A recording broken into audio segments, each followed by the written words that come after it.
Neubauer, bonjour. Bonjour. Depuis 2016, vous êtes CEO chez Charles Pozzi, la plus grande concession Ferrari au monde.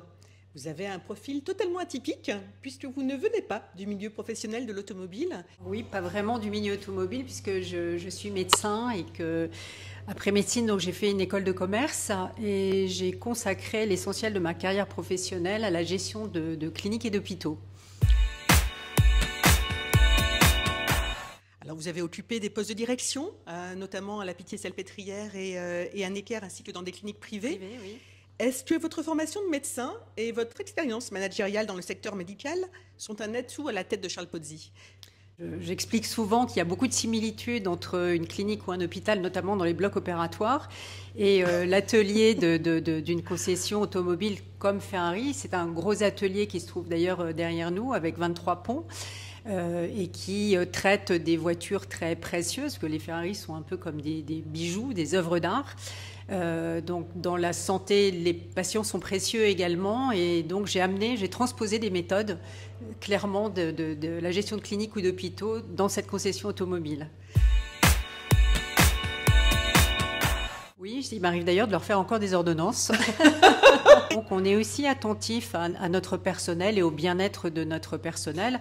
Le management, pour moi aussi, est quelque chose de vraiment fondamental dans une entreprise. Autant dans les cliniques que dans les hôpitaux, le facteur humain est capital.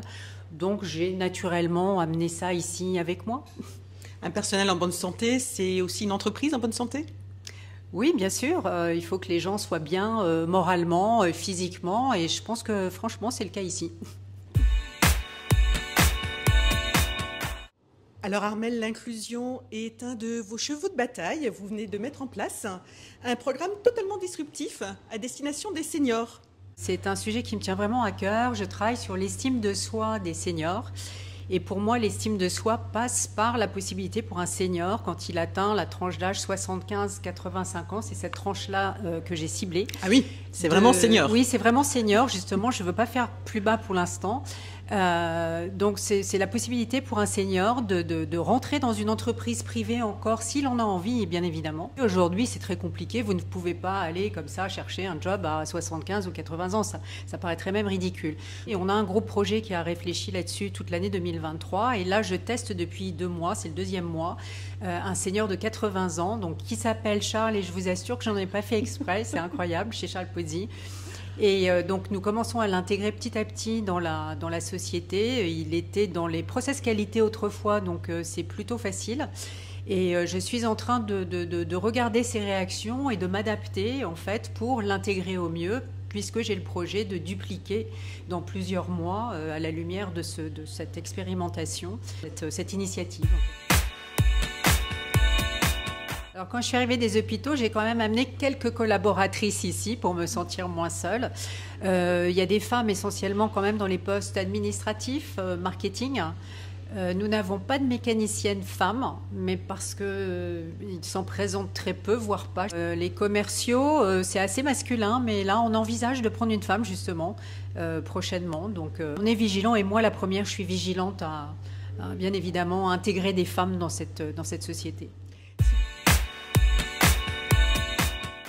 Qu'il n'y a aucun a priori contre, que c'est pas un milieu macho comme on pourrait peut-être l'imaginer. Les femmes qui sont ici sont totalement intégrées, donc je veux dire, il faut oser, il n'y a aucun problème. Il faut s'imposer aussi.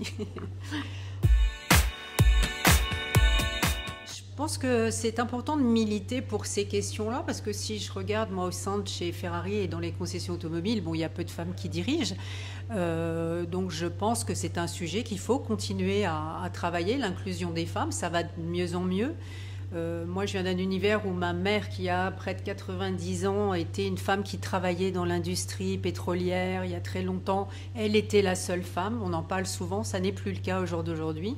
Mais il y a encore du chemin à parcourir. La preuve, c'est que moi, j'aimerais bien avoir des collègues femmes à la tête de concessions automobiles. Merci beaucoup, Armelle. Merci.